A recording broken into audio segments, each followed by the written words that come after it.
Doctor, you can start.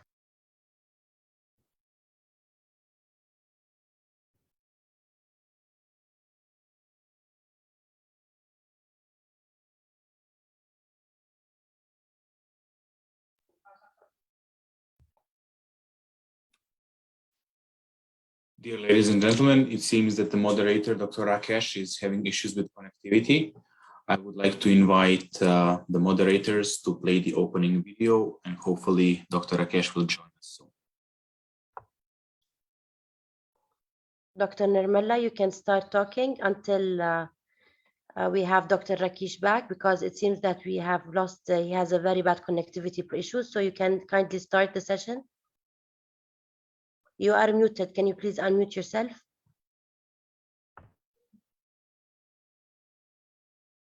Good morning, good evening, good afternoon, everyone. Myself, Dr. Nirmala Sia, Dean Placement, HOD, CS&D Department, Bapuji Institute of Engineering and Technology, Davangere, and also heading the Center of Excellence for Women Empowerment, which is a CSR initiative by Honeywell Inc. And I'll be co-moderating this session along with Dr. Rakesh. And now it's a time to give the overall view of the session on older women, ICT and digital financial services. I welcome Dr. Rakesh L to give preamble on the event. Now over to Rakesh. Dr. Nirmala, Dr. Rakesh is not in the session at the moment because it seems that he has a bad internet connectivity. So can you kindly proceed until we have him again? Okay, shall I call the panelists for the sessions? Yes, please. And we have the Wishes duty at the beginning. Yes, I request the team to play the Wishes VT.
Thank you, team.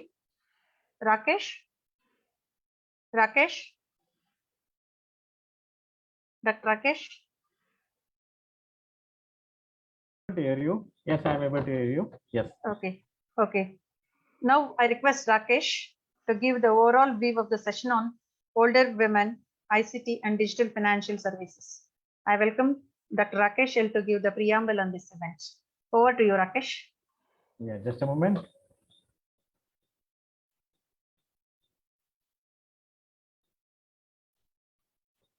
Good morning, good afternoon to everyone. And the title of the thematic workshop is I am audible? Am I audible? Yes. Yes.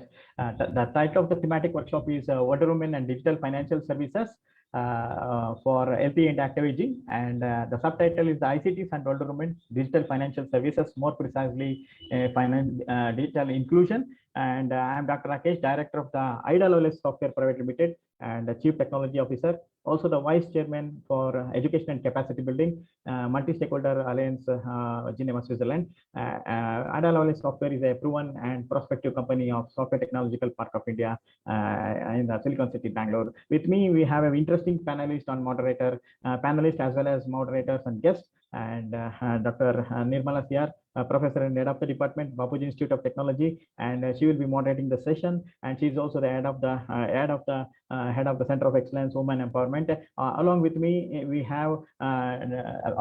I have Mr. Chandrasekhar from the government sector. He is a senior subdivision, senior assistant commissioner, subdivision, Artnalli subdivision, Vijayanagar district, Bangalore, Karnataka, government of India. And also we have Dr. Padma Shri, and she is assistant professor, RV College of Engineering in the Department of Computer Science and Engineering. And she is going to express her opinion and thoughts on digital financial services and security aspects. Also, we have Professor Tabasam Ara, and she is the principal of the HKBK College of Engineering, and she will be narrating our viewpoints on internet habits with respect to habits and unhabits, and also the UI design with respect to the elderly people. That's the brief picture, and it will be definitely an interesting session. And let us quick look into quick progress with our session.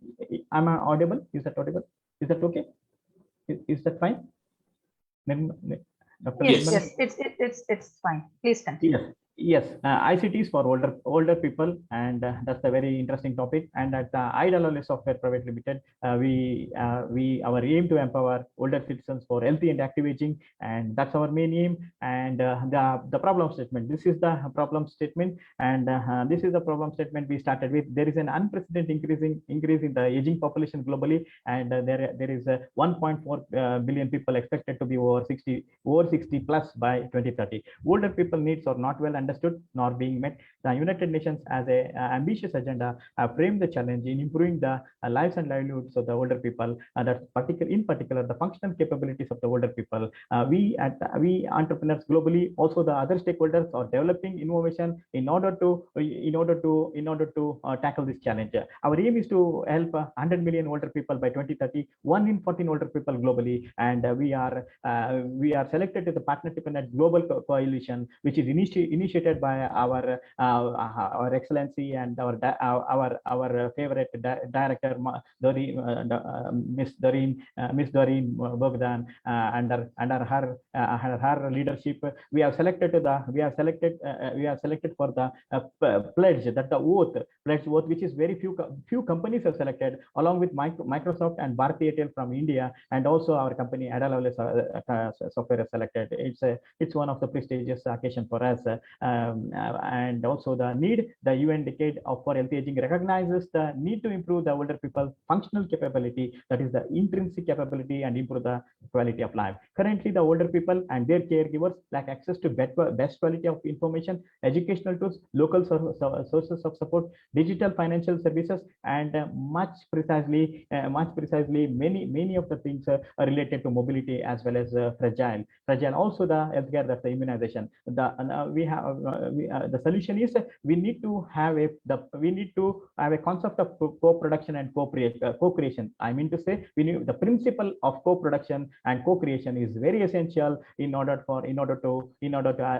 achieve our goals. Access to the nationally curated library of information, which is very much necessary, and facilitate self-managed risks and threats to their health, independence, well-being, based on the WHO integrated care for older people. That's the ICO framework, and also the e-commerce platform function for older people to access ICT products and services. These are some of the list of solutions, which is an endless and which is infinite.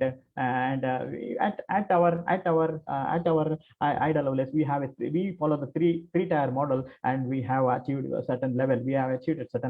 Basic communication skill, which is the fundamental, where the older woman is older woman is able to handle day to day some of the digital tools for basic communication. And digital financial inclusion, which is broader in perspective.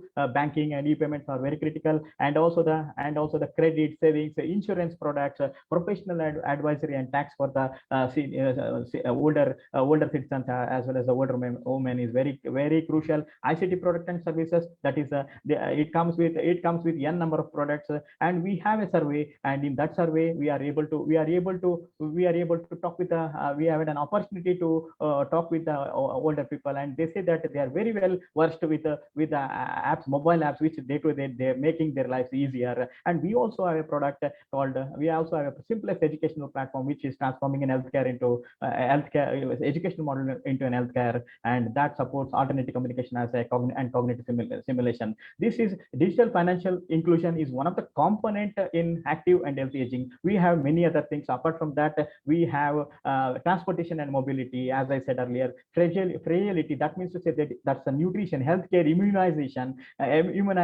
cognitive decline. In that case, Alzheimer and dementia comes into picture. And this is how we are able to work with some of the fundamental models. And we have a platform, as I said, educational platform, which we are translating into a healthcare platform, and it expands the possibilities and empowers the older people for better and active living. When we devise this platform, it is especially that is the portal is web-based. Also, we have a mobile application. Along with that, so many assistive devices are connected to that. When we decide, we have three questions in mind: what it is for, why it is necessary, and to whom it is beneficial. It is necessary. What it's all about? It's about accessibility solution. That's the minimum digital literacy, offers a qualitative and quantitative improvements for older people. It is pedagogical and psychological in nature. Neuropsychological assessments are possible, and diagnostic assessments are possible. These are all necessary when we say that ICOP standards, ICOP framework. The assessments are very much crucial. ICOP standards of the WHO.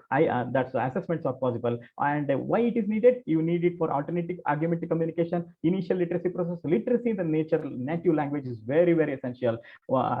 Rehabilitation and habilitation, social digital inclusion is the key, and that's the fundamental. This is how we had our questions: why it is needed, and to whom it is beneficial. To older people with cognitive decline, older people who have physical and motor disabilities, and those who empower professional to use with patients, empowering professional to use with the patients, also the caregivers and the rehabilitation clinics as well. And this is how we have our product, which is doing very well in some of the regions of UAE, Brazil, and some parts of India as well. And this is a complete setup of the simplex educational platform. And you can see that along with our software, we also have a hardware which is connected, and several other assistive devices can be connected to that. And daily life and personalizing daily activities, you can customize your daily application of your elderly care, and you can present to them so that they can have an immediate memory, or regular phenomes are possible, and also the neuropsychological interventions are possible through cognitive simulation. One of the distinguished feature of our product is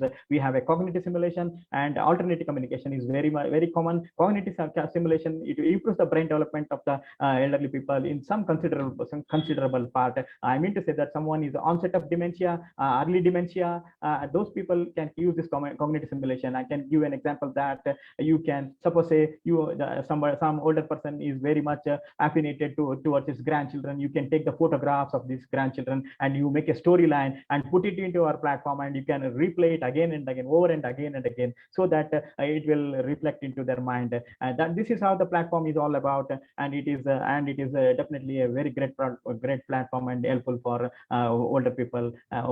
This one. And if you look at the bird's eye view of our product, you can see that it supports the education, it supports alternative communication. Those are visually impaired or mild impairment is there, and also as I said, psychological interventions are possible, neuropsychological assessments are possible. That's what the ICOP integrated care for healthcare. That's the ICOP standards always specify that neuropsychological assessment should be the literacy. That's the digital literacy minimum fundamental, and you need to know that there should be in the 21st century, whether it is an older woman, whether it is an elderly person, or anyone else, if you don't have a minimum digital literacy, it's almost like a civil death.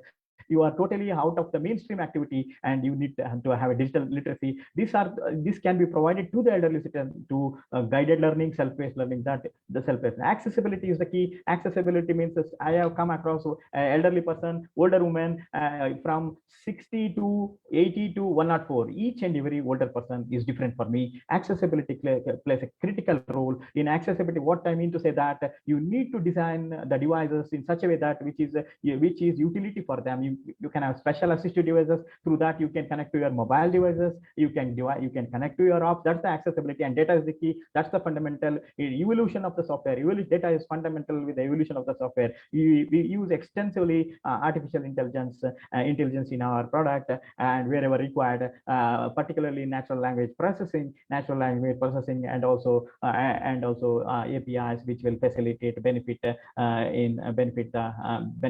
in our applications. And above all that, no one should be left behind. Digital inclusion is the key, and digital divide. We should digital divide. You need to narrow the gap between the digital divide from the younger generation to the older generation, so that we can also bring it mainstream. If not mainstream, at least if their utility. That's the intention of the product, and we are at some stage successful. And this is some of the recommendation as a part of the multi-stakeholder alliance. As a vice chairman, we have regular understandings and regular meetings.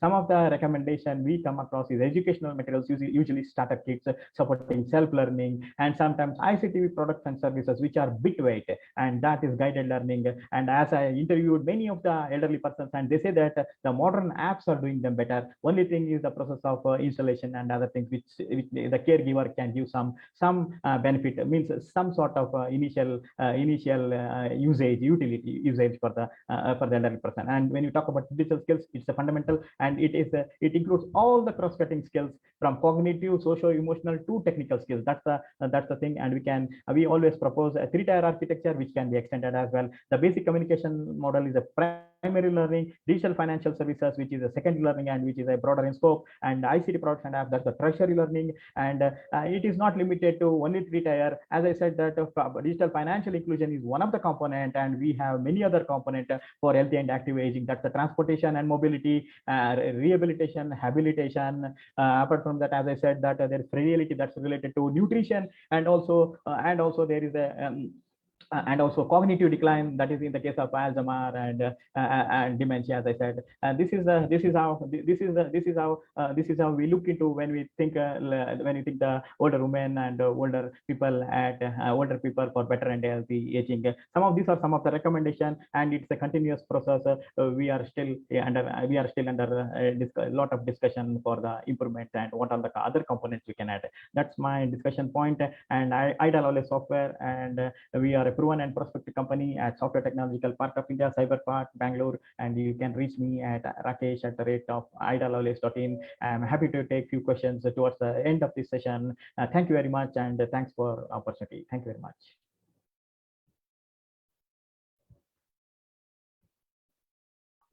Thank you, Rakesh, for the wonderful presentation. You have really given informative insight to your product, and also you have mentioned the difficulties, challenges with the older people, how your product can give a solutions for that.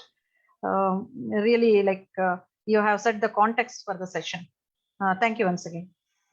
Now, I request Mr. Chandrasekharaya HD, Senior Assistant Commissioner, Karnataka Administrative Service, Harpanalli Subdivision, Vizianagara District, India. Mr. Chandrasekharaya will be highlighting on the topic digital financial services and social security for older women, and he is exclusively emphasizing on digital payments, direct benefit transfer, and the good governance. So over to Mr. Chandrasekharaya. I request Chandrasekharaya sir to share the slides and continue with the presentation. Thank you.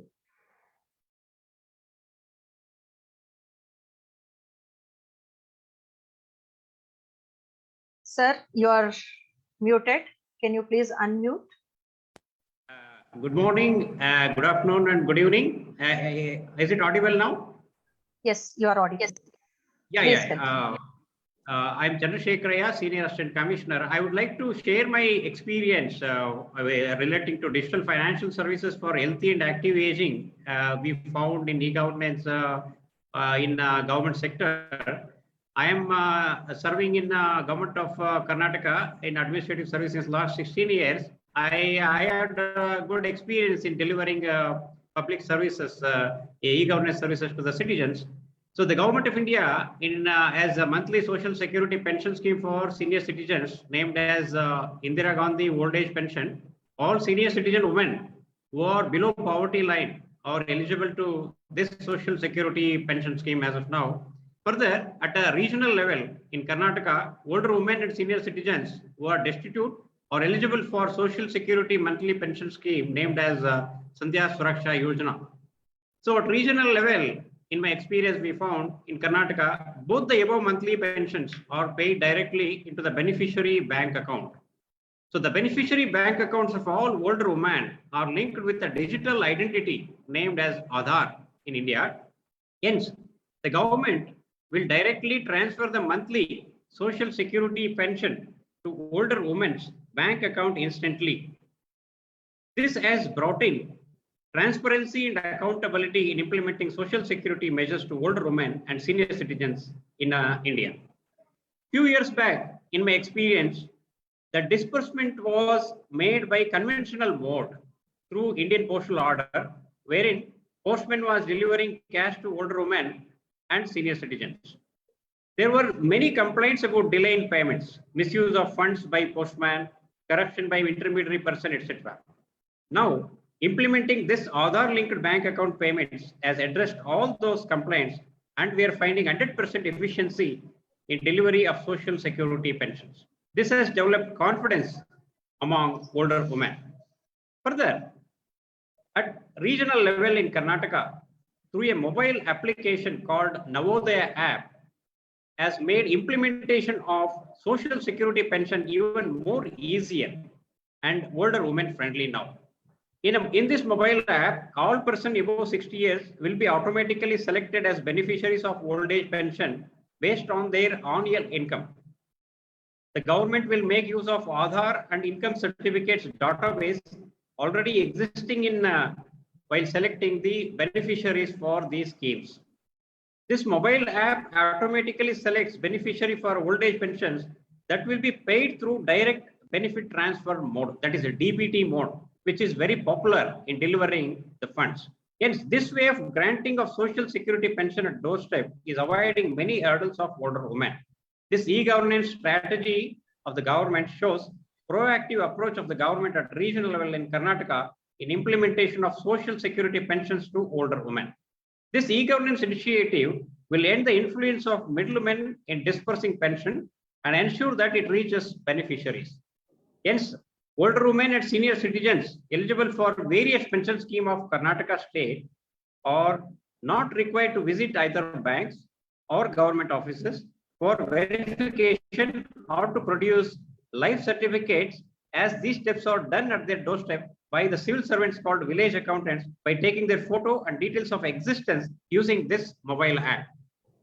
The main advantage of the DBT mode of transferring funds to the bank account is that DBT's main advantage is basically it prevents frauds. Therefore, the older woman beneficiary receives funds directly from the government. With the help of Aadhaar number, the identification of the beneficiary can be done better. Hence, cash benefits directly to the people through their Aadhaar seeded bank accounts would substantially reduce leakages and associated delays owing to the flow of fund in multi-hierarchy of administrative officers till it reaches the end beneficiary. So DBT now emerged as a high priority and focus area of the Government of India in reforming government delivery system by re-engineering the existing process in welfare schemes of older women for simpler and faster flow of information or funds, ensuring accurate targeting of the beneficiaries, deduplication and reduction of fraud. So with the outbreak, we found in the last few years, the COVID-19 pandemic in the last 4 years, India has experienced the imposition of lockdown and the social distancing norms has made DBT emerged as a boon in providing relief to millions of older women and senior citizens whose livelihood was impacted.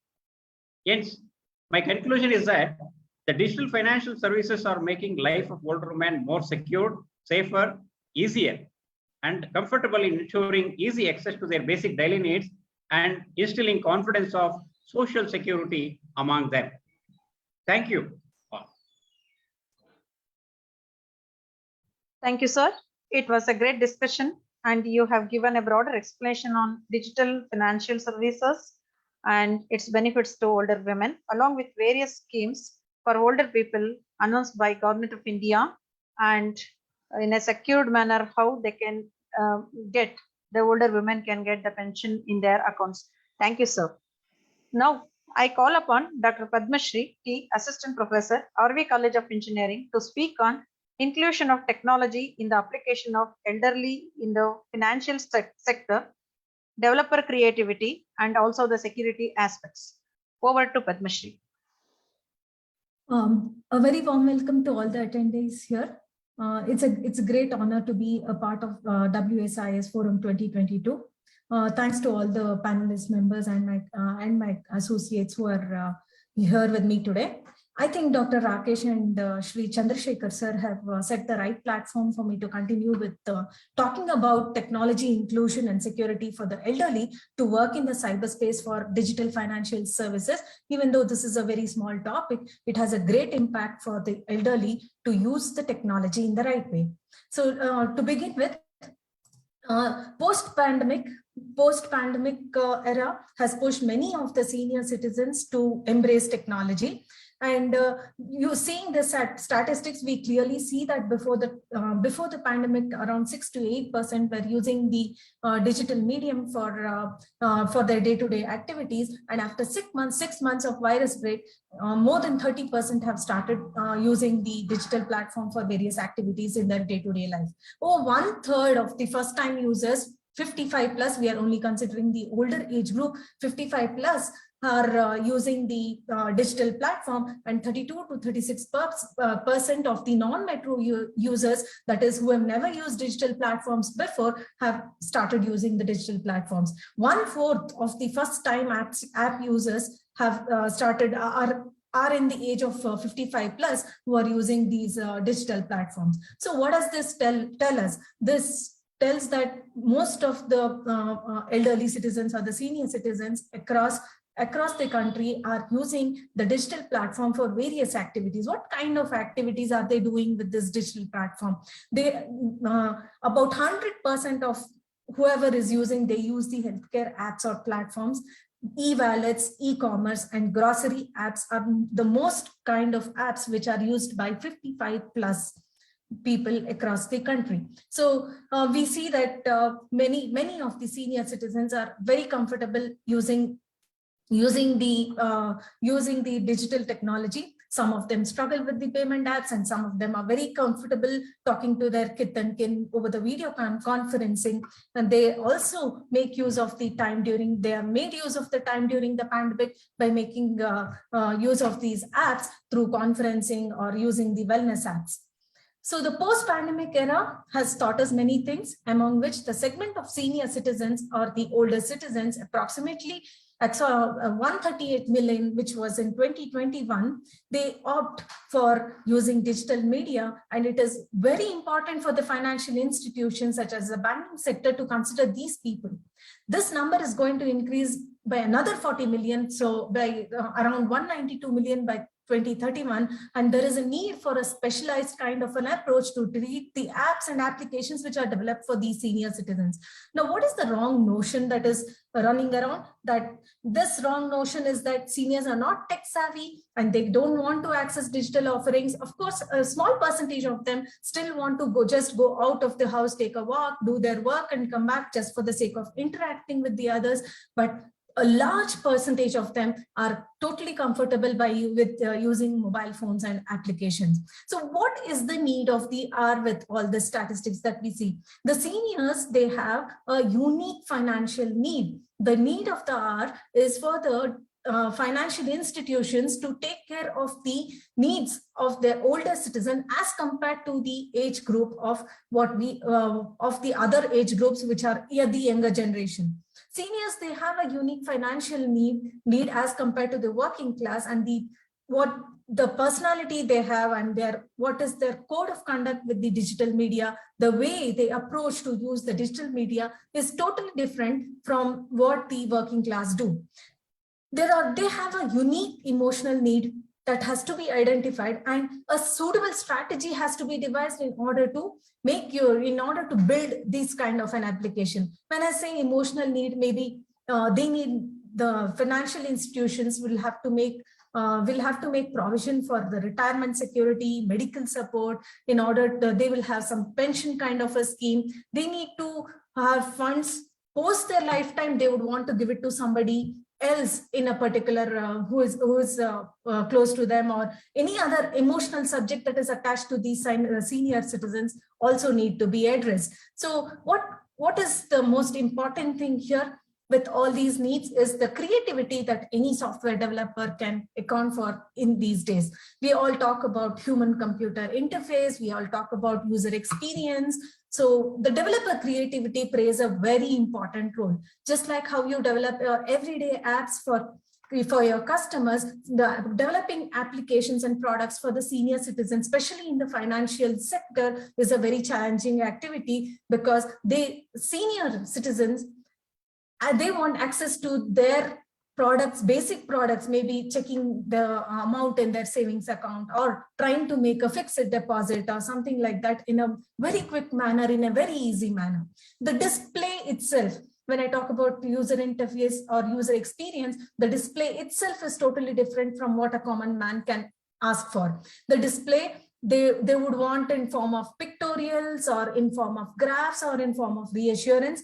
The presentation for the seniors would want to have large fonts. They would want to have, they don't want cluttered text in a single kind of a screen. The navigation that we introduce for the senior citizen apps will be totally different. It should be much easy for them to navigate. If you have any voice-based bots for their convenience, it would be more useful. User-friendly experience is adapted for all the applications these days, be it web applications or mobile apps. It is very important for any customer to feel comfortable. We already have many of this, and Pension Seva portal, which is released by the SBI, the State Bank of India, is one very good example of a specialized category of digital offering, which can be taken as an example of how to build a senior citizen application. So with all said and done, now what is the problem here? The problem here is the security, right? There is a big maze for these senior citizens, which is being, which has to be solved. The maze has to be solved in between all these applications and the websites, the portals, the messages that they receive. Now we see news day in and day out, people losing money just because of fraudsters over the internet. It could be any kind of a trick that they play. Senior citizen loses some amount to a fraudster. That's the latest news in Feb 2022. So what is this? Why is this happening? Because the idea of how these applications operate, what kind of links are given to them, what kind of messages they receive, they all play a very important role in securing themselves. The QR code is a kind of a new concept for the 55 plus. Maybe they might not know what a QR code is, how to use it, when do you scan it, when do you use it for payment, when you not use for a payment. So awareness campaigns are going on everywhere, like Chandrasekhar sir just mentioned. A lot of education is going on from the government sector to create awareness for the senior citizens related to this. So even newspapers from newspaper articles just like this, they also create awareness to the senior citizen. So cybercrime being the major security concern, clicking on unsolicited link is the most common kind of a security breach that happens. So differentiation between the actual web portal and a fake web portal, within small differentiation between the characters that are used in the web addresses, they actually form the kind of a trap for the senior citizens. Inability to distinguish between what kind of promotions, actual promotions by the banks, or fraud, whether it is a fraudster promotions, what kind of QR codes are they sending? You really want to use QR code, or whether you really want to get into it and access the website.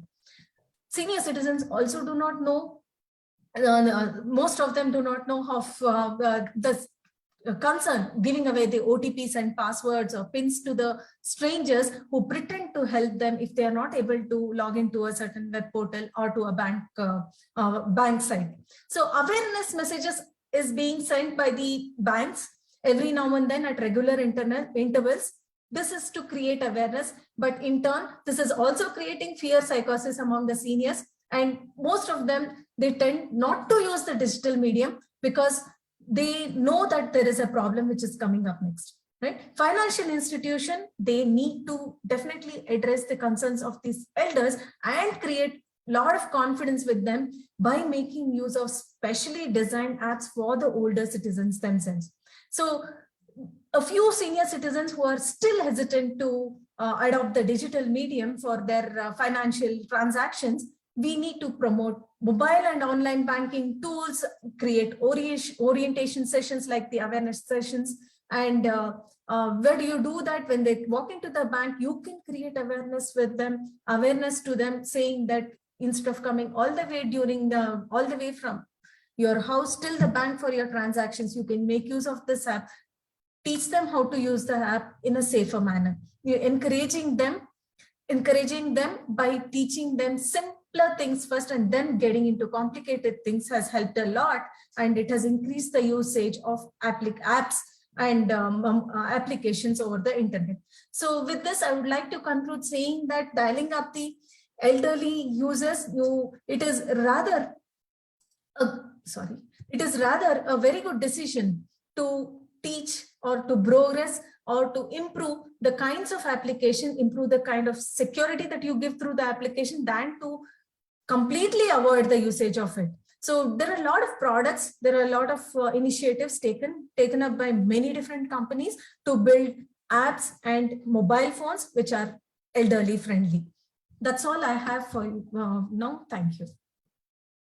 Thank you, Dr. Padmasree. In fact, it was a good conversation on applications and the developer concerns, how they have to develop or what are all the parameters they need to consider while developing an app for elderly, apps that will be used by the elderly people.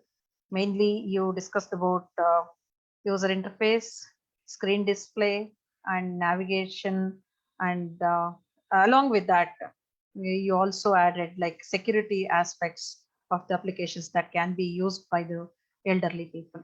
And thank you once again.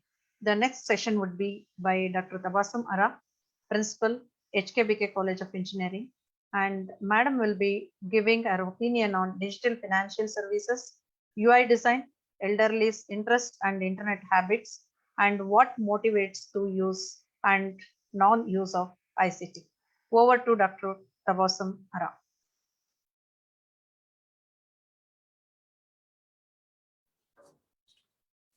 Thank you, Madam. Excellencies, honorable speakers, distinguished guests, ladies and gentlemen. It's an honor to have this opportunity in this international platform to speak about older women and digital financial services for healthy and active aging. I am Tabassum Ara, Principal at HKBK College of Engineering, Bangalore. Financial inclusion is driving basic financial services to the society. So the digital financial services arena includes payments, credits, savings, tax experiences, and insurance. It is the process which ensures appropriate and acceptable line of credit seamlessly accessible by the weaker section of the society. So older women is one of the weaker section of our global society. Now, let's look at these slides here.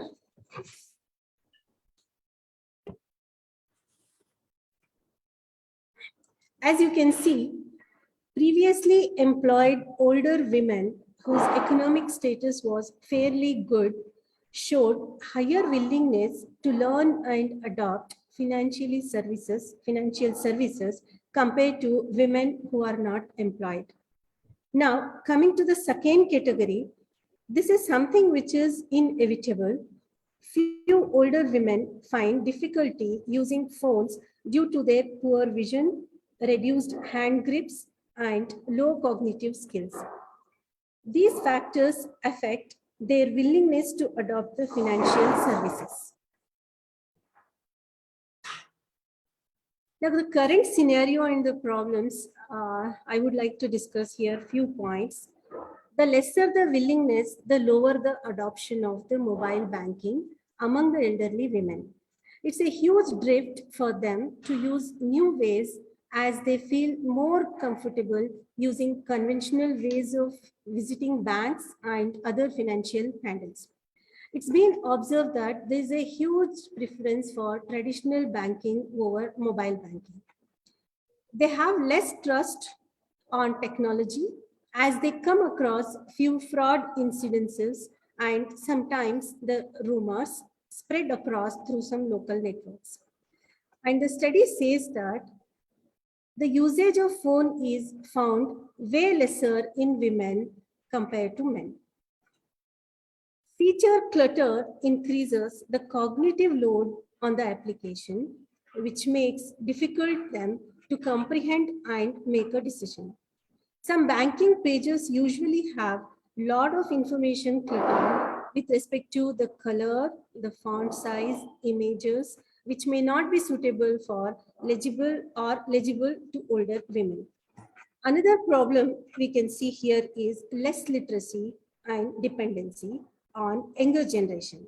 Few of the women aged 65 and above always expects a younger relative to assist them. And in some extreme cases, they totally rely on younger generation.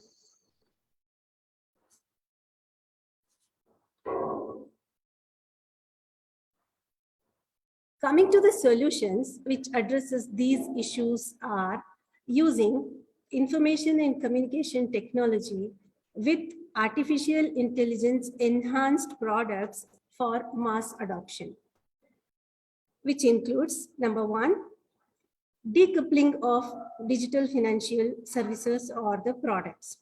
In general, younger generation uses a single device or the smartphone for various functionalities in multiple domains. To escape this digital clutter, decoupling of digital financial product is required for older population, especially women. Second, the smart applications with artificially intelligent and natural language processing is essential, which understands the languages and dialects of older women. Third, most of the women feel difficult to use keyboard and type the required information. Solutions like voice-enabled chatbots help them to access the services like pension-related, tax-related, investments, and day-to-day transactions. And making lightweight and secure apps which requires less bandwidth might help to adopt easily. The most essential thing is the redesigning of the apps with age adaptive UX, wherein when a user of age more than 60 logs in, the applications may be more user-friendly with more images rather than the text, and additionally, prominent buttons and options with bigger font size is essential. Additionally, online or offline training programs in regional languages may be conducted regularly, which are more interactive to address their usability issues. And in addition to this, more visual user manual made available and uploaded in the product or the application itself. Finally, I would like to conclude that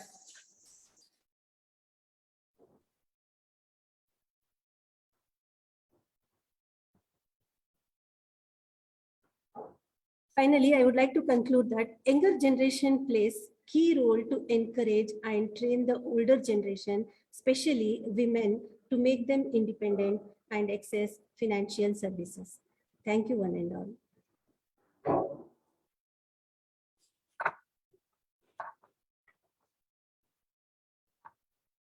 Unmute yourself.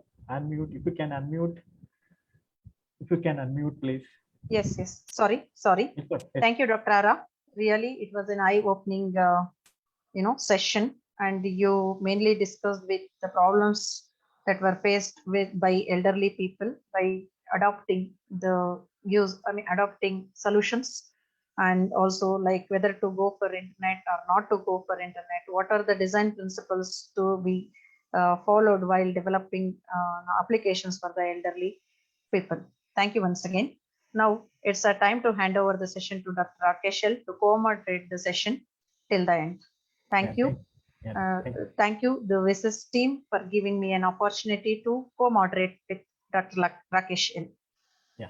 Yeah, thank you very much. And I request now Dr. Nirmal CR to present, express our viewpoints on digital financial services and older women related to financial products and services, which she has come across in her research center, in her center of excellence.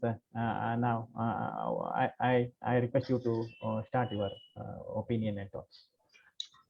Once again, good morning, good afternoon, and good evening, everyone. In fact, it is an indeed, it's very happy time for me to be a part of this event, this thematic workshop on older women and digital financial services for healthy and active aging. And under this, we will be talking on ICTs and older women and digital financial inclusion. And thank you, Rakesh, for giving my introduction. So here, I'm going to talk on ensure healthy lives and promote well-being for older women through digital financial services. And I'll be taking up some challenges and possible solutions for this. And I'm talking today, I'll be discussing on only two major challenges that the older women face in our region. One is nowadays, we all know that healthcare is too expensive for most of the older people, including women, and they are pushed to poverty due to out-of-pocket health expenses. Like, anybody like who is in their old age, like they may, due to unforeseen situations, they may get health issues. And if it is not planned properly, like it may lead to, out-of-pocket health expenses due to healthcare. Healthcare has become too expensive nowadays. So what is the possible solution for that? So nowadays, we all know that digital financial services such as digital savings and insurance products can help elderly people, especially women, to prepare for and to cope up with the unexpected healthcare expenses. So it is not that like traditional banking will not serve the purpose, but at the same time, so we have seen the COVID as well as post-COVID scenario where many restrictions were, put on citizens. Not only the citizens, even it affected senior citizens in a very bad manner. So, like if the senior citizens or elderly people were, given a digital savings. So something like what actually digital saving is. A digital savings is nothing but an account which is paperless, fast and secure way for opening an account on a digital platform and having some amount in that. With the help of digital savings account, the account holder can avail banking services like instant transfer, phone banking, SMS banking. Nowadays, many applications online also allows user to have their insurance plan. Like especially there are so many different types of insurance products are available, especially for healthcare also we have many insurance products. So this digital using digital financial services and elderly women can have insurance products, and digital finance can promote micro health insurance. So let me talk on what actually this micro health insurance. Micro insurance products offer coverage to low income households or to individuals who have little savings. So like over the last few 3 or 4 sessions, we just talked on people like who are serving, who are retired, and who has some bank balance. And now, like I would like to talk something about like people who are not in service, who are not retired, but they have a little money, and how this micro health insurance can be made affordable and viable.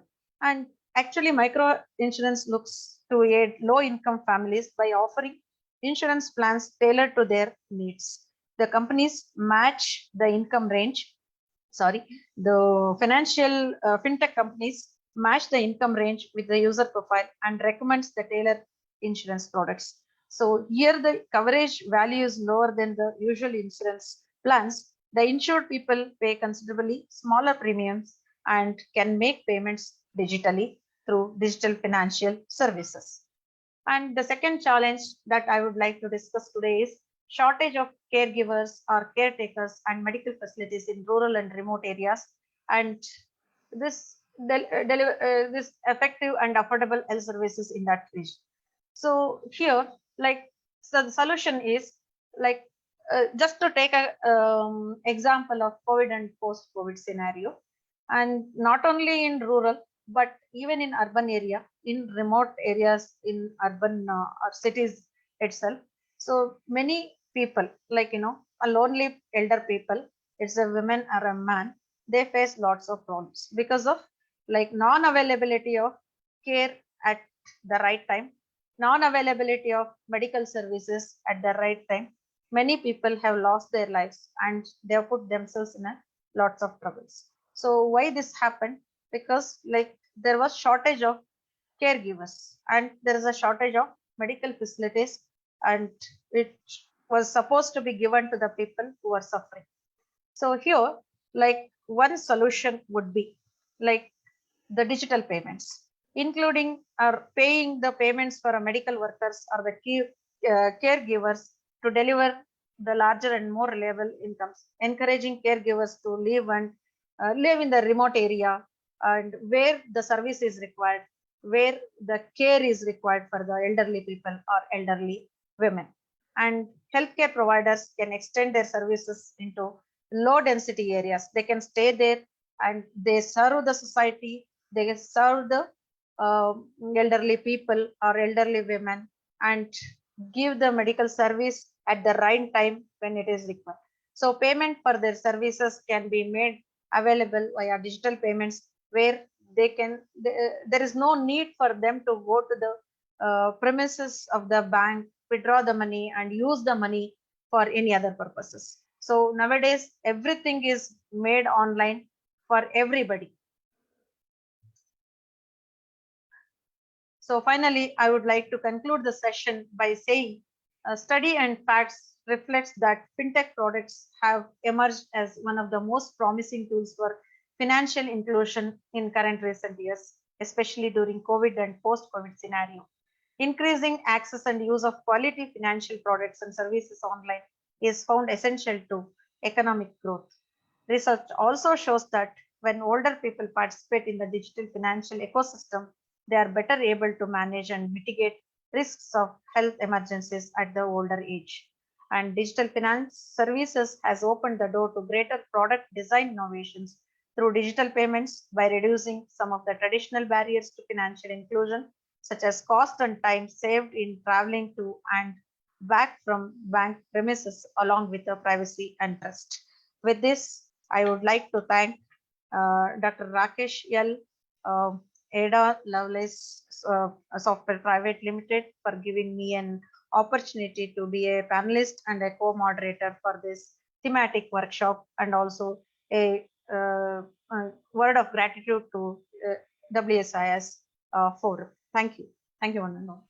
Yeah, thank you. Thank you very much, madam, for your wonderful insights and your practitioner's perspective of your own experiences in your lab, ICT as well, Women Empowerment Lab, your Center of Excellence, and you have thrown a key points, two distinctive scenarios and challenges, and you have given conclusion that fintech products has a greater role to play, and they definitely they will be benefiting the older. It will continue to benefit the older people. And thank you very much, and thank you very much for your attention. I can see some questions here, and those questions are pointing to security, and how can you improve the security from the audience?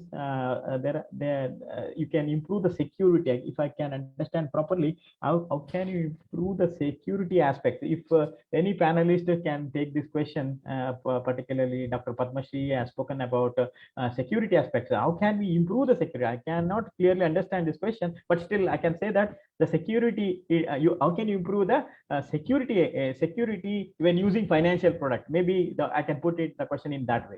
Yes. Yes. Okay. Yes. I will take it up, sir. Thank you for the question. So that's a very basic and a very important question as of now. To improve the security of any application or web or any mobile app or a web application, the security has to be implemented from the scratch. So when I say from the scratch, as a developer, as software engineers, information science and computer science degree holders who develop these softwares, they can incorporate secure coding practices. We have a lot of processes these days. We have agile programming, we have extreme programming. All these programming techniques have a methodology of incorporating secure coding practices into the development. We can, and once the software or the app is developed, it has to be tested extensively for any kind of a trapdoor or a backdoor in the application, which can be identified and which can be fixed at the development end itself. Also, security, auditing, and remediation are the processes which has to be undergone for every system, every application, every platform, every now and then. And there are professionals who are doing this in from the long run.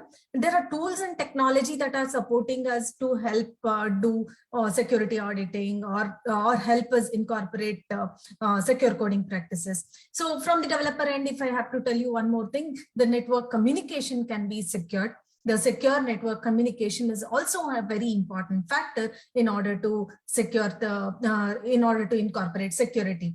So as a user, if you want to just think, so having some basic kind of antivirus software, not only on the computer, even our mobile apps or Android apps will have security softwares. You have to update the softwares. When you get a reminder to install a patch, you have to never forget and install the patch, update it.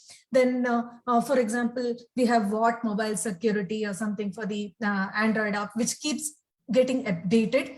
Why they release a patch for our operating system or for our mobile phones? It's very important to understand that these patches are the ones that are going to cover up the latest viruses or latest kind of threats that will be that will actually hinder our activities over the network. So even on the, if you say on the web browser, you can have simple pop-up blockers, right? Unnecessary pop-ups can be blocked by these pop-up blockers. Not click on all the links, all the advertising links. You are attracted to something, go to the genuine website, go to the product website and look into it and actually do the payment. Don't click on every other payment link. Know the difference between paying through Google Pay, people are using a lot. So know the difference between paying to somebody and getting paid by somebody. The process is a little different. While you are paying to somebody, they might ask you for a PIN. While you are paying to somebody, OTP may be generated. Do not share your OTP. Using that OTP, they may redirect the amount that you are paying to their account. So such kind of awareness, such kind of small things that help us understand can improve the security. Yeah. Thank you. I hope I've answered the question. Definitely. You are given a broader scope of security aspects, which is fundamental security aspects everyone has needed. And if Dr. Nirmala, madam, can close your slides, if you can close your slides. Nirmala, madam, close your slides. If your slides. Yes. One more question. Good governance is the key to success of any nation. That's the thing. Anybody can take it. Like Mr. Chandrasekhar can. Are you hearing me, Chandrasekhar? Mr. Chandrasekhar? Yeah. Are you hearing me? You can unmute. If you can unmute, would be great. If you can unmute, yes. For me now. The question is, good governance is the key to success of any nation. That's in particularly with respect to means in terms of digital financial services, schemes or support to elderly person, support to in that manner. Good, we are thinking that things are handy for them. Means the users, older person. That's the question. I think that's the format of the question. If you can answer it, would be great. Yeah, definitely. Good governance can solve the problems of all older women. Now, in my presentation, I already presented that in regional level at Karnataka, we have a Navodaya app, wherein at the rural area, the older women who cannot access to the government offices easily, and they cannot produce all documents which are required to get pension and other benefits. Yes. But now, just one. We have left with 1 minute. Another 2 minutes. By producing good mobile apps and ICT initiatives, we can definitely make more secure. Bring in more security to the thank world. you. Thank you very much. Thank you very much. We are running out of the time, and the script, the final script. Yes. Thank you very much for joining us today. Before we officially close the session, we would like to invite VC's team to play the VC's Form 2022 Partners video.